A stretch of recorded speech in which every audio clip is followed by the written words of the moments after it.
The sun hung low over the western horizon, painting the sky in streaks of copper and violet as Jack Maddox rode slowly toward his cabin on the edge of Dust Creek. His horse, a tired bay named Whiskey, snorted in rhythm with each step, hooves crunching through dry gravel.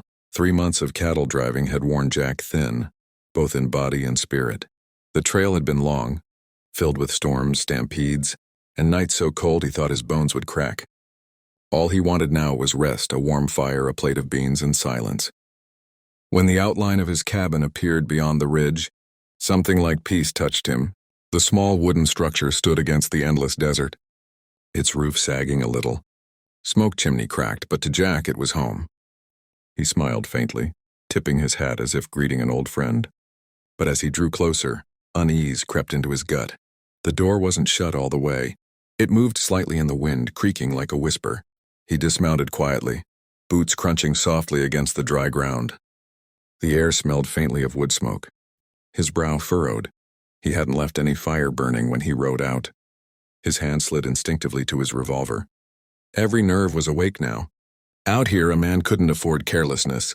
Strangers in your cabin usually meant trouble. Bandits, maybe. Or worse, someone desperate. He eased the door open, gun raised. The sight inside stopped him cold. The hearth glowed with dying embers, faint light flickering over the walls. His bed, rumpled, sheets tangled, was occupied. A figure lay there beneath his blanket. A woman. Her skin was sun-darkened, hair spread across his pillow like spilled ink. She was breathing shallowly, her body trembling under the covers. Blood stained her arm, dried along the edges of a deep gash. He could see faint marks of whipping across her back where the fabric had torn. Jack's finger loosened on the trigger. The gun lowered slowly. This wasn't a thief, it was a wounded Apache woman. He'd seen plenty of her people during the border wars, fierce and proud. But never like this, broken, feverish, helpless. He stood there for a long moment, torn between instinct and decency. Finally, with a low sigh, he holstered the gun, stepped closer, and murmured, "Whoever you are, you're safe now." But deep down, Jack Maddox knew safety was a lie. Because this woman lying in his bed was about to change everything. Morning broke softly over Dust Creek, the sky pale gold and streaked with thin clouds. Inside the small cabin, the fire had burned down to a quiet glow. Jack Maddox stirred the ashes with an iron poker, his movements slow and careful. Behind him, the Apache woman lay motionless beneath a rough wool blanket. He had cleaned her wounds through the night, using the last of his whiskey to wash away dirt and blood. Now, as light filtered through the cracks in the wall, he finally saw her face clearly. She was young, no more than 20. Her features were sharp yet delicate, framed by long black hair that fell over her shoulders.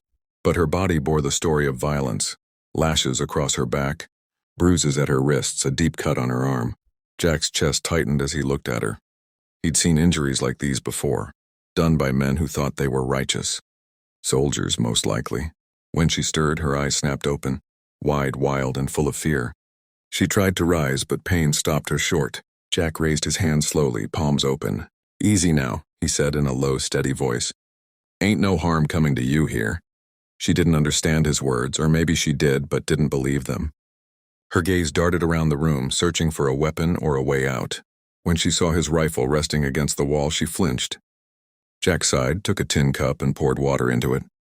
"Here," he said, offering it to her. "Drink." For a long moment, she didn't move. Then, with trembling fingers, she accepted the cup and drank, eyes never leaving his face. He sat down beside the bed, studying her carefully. "You got a name?" "Nothing." "You from the San Carlos tribe?" He tried again. Still silence. Finally, her lips parted, voice cracked and hoarse. "Naira," she whispered. Jack nodded slowly. "All right, Naira, I'm Jack." He wanted to ask what had happened to her, but one look into her eyes told him enough. She had seen things no one should see. Death, fire, loss. He stood, pulling his hat low. "You can stay till you heal," he said quietly. "After that, we'll figure something out." Naira said nothing, but for the first time her shoulders eased just a little. And Jack, standing in the silence, felt a strange new weight settle in his chest, one that had nothing to do with pity, and everything to do with fate. Days passed, melting into one another like the desert heat shimmering on the horizon. The small cabin at Dust Creek became a quiet world of its own, half refuge, half prison. Jack mended fences by day and hunted rabbits by dusk, while Naira stayed behind, her body slowly regaining strength. She spoke little, and when she did, her English was broken, her words threaded with the rhythm of her people's tongue. But even in silence, she filled the cabin. Jack noticed it in the way she moved. Careful, deliberate, like a wild creature learning to trust again. She would hum low songs at night, melodies that sounded older than the hills themselves. They spoke of grief and storms and something Jack couldn't name. He'd lie awake sometimes, listening to her voice mingle with the wind, feeling both haunted and comforted. One evening, a storm rolled across the plains, clouds stacked high and dark, thunder growling like distant guns. Jack secured the horses and came back drenched, boots squelching on the wooden floor. Naira was by the fire, her long hair damp, eyes fixed on the flames as if trying to read something in them. He poured 2 cups of coffee and handed her one. "Storm will pass," he said, sitting across from her. She nodded faintly.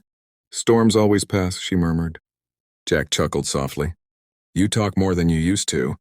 That earned him a small, cautious smile, the first he'd seen. It was quick, fragile, but it struck him harder than any bullet could. After a long pause, he asked, "You ever gonna tell me why you ended up in my bed?" Her eyes lifted to his, dark and endless. "Because I thought I was dying," she said quietly, "and I wanted to die somewhere warm." The room went still. The fire popped. Rain beat against the window like a heartbeat. Jack looked down at his hands, unsure what to say. The woman sitting across from him wasn't just surviving, she was rising from ashes he could barely imagine. When he finally met her gaze again, something had changed between them, something fragile but real. Outside, thunder rolled again. Inside, a spark caught fire, not in the hearth but in their hearts, and neither of them dared to name it. The night exploded in fire and gunshots. Jack woke to the sound of horses and shouting, soldiers. The glow of burning timber lit the window, throwing wild shadows across the cabin walls. "They found us," he whispered. Naira was already on her feet, fear and fury flashing in her eyes. Without a word, Jack grabbed his rifle and pulled her toward the back door. Outside, the air reeked of smoke and gunpowder. Flames licked the roof as bullets whistled through the air, splintering wood beside them. "Get to the horse!" Jack shouted. Whiskey neighed, panicked, tugging at the reins tied to a post. Naira helped untie him, and they mounted together just as another gunshot cracked through the dark. The blast tore through the cabin door, where they had been standing seconds before. Jack dug his heels in and the horse bolted into the open plains. Wind tore at their faces, smoke trailing behind them like a curse. Naira clung to him, her arms tight around his waist, her heartbeat pounding against his back. The only light came from the burning cabin fading in the distance. They rode through the night, through the endless desert where stars hung low like watchful eyes. Neither spoke. Every sound, the hoot of an owl, the echo of hooves, felt like danger closing in. But as dawn began to break over the ridges, the golden light painted the world anew. For the first time in months, Jack saw beauty instead of battle. By the river, he slowed the horse and dismounted, helping Naira down. They stood in silence, the wind tugging at their hair, the exhaustion of survival heavy between them. "We can still go back," he said quietly, though he knew it was a lie. "You could try to find your people." Naira looked at him, her eyes calm now, no longer fearful. "My people are gone," she whispered. Then after a pause, "But you stayed." Jack stared at her for a long moment before nodding slowly. "Then I reckon I'll keep staying." The rising sun broke across the horizon, bathing them in gold. Behind them, Dust Creek was nothing but smoke and ashes. Ahead lay open land, dangerous, untamed, and free. Jack took her hand, helped her back onto the horse, and together they rode toward the light, leaving the past to burn behind them. And from that day on, neither was ever seen again in Dust Creek. But some swore, on quiet desert nights they could still hear hoofbeats echoing under the dawn.